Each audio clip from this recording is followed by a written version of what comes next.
I had the one done last year by the Dr. Dennis Williams, and that was okay, you know, fabulous. And I've had fights since then, and there's been no problems whatsoever. So, you know, I like that. Why do they sort of come up all of a sudden, sort of thing? Have you had another one recently, since this recent board decision was taken? Comment. Well, I wouldn't like to say a comment on that at the moment, but my father's going through it again if we got to, and I'll leave it to my father. I'll leave it all to my dad. The main thing at the moment, is to get David's money. Yeah. Absolutely. Have you still not been paid for the Lucian Rodriguez fight? No. Well, what answers were you getting from Bert McCarthy, who was David's manager at the time, as to why the money hadn't been paid? We were given, the first reason was that they were having exchange problems. The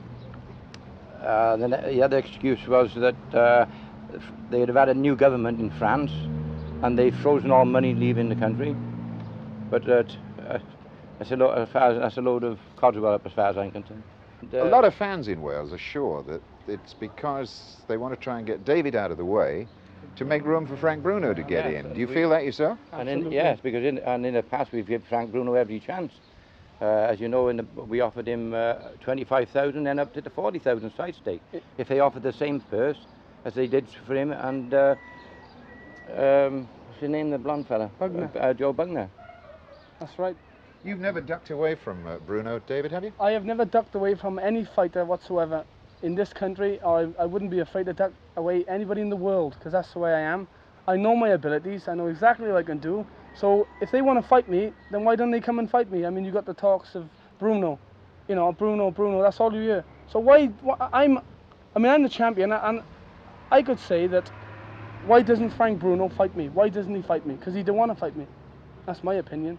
And to be fair, you just go back to the European title. How can you lose after knocking a man out twice? Which what David did, and we was at it right from the first to the eighth round by the referee. Every time Dave had him in any sort of trouble, the referee was stopping the fight. So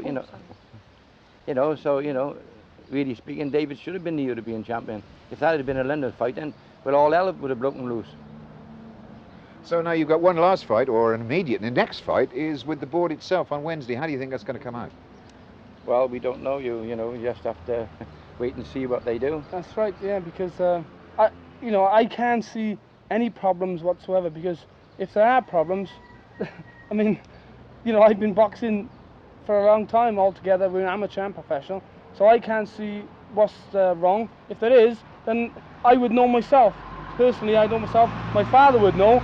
I mean, I've had 3 fights since the first CAT scan or skull scan down in London.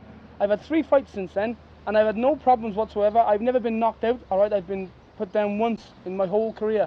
I haven't got a busted nose. I've never been cut across the forehead or anywhere, cut at all. My teeth are here, all in line. There's nothing wrong with my teeth. And I feels great, you know what I mean? But some of these fighters, some of them take horrible beatings. I mean, you look at Mark Taylor the other night, and Bruno got knocked out. He didn't take a beating, but he got knocked out. About 3 or 4 punches around the chin. But I've been caught once or twice, but I've taken them. I mean, it's my style. I mean, people's got to take punches, but I don't take any. I use them all on my arms. My forearms, they're like lumps of concrete. And I do not take any. I don't take stick. That's the way it is. And as you can see from my face and my nose or anything over me. I mean, I know that I don't take a beating like some people think I do, but I don't. Well, as I say, he's not even had a black eye during his boxing career. And he certainly hasn't showed any symptoms of slurred speech or, things that you look out for in a fighter. If some fighters just walking about, I would be worried,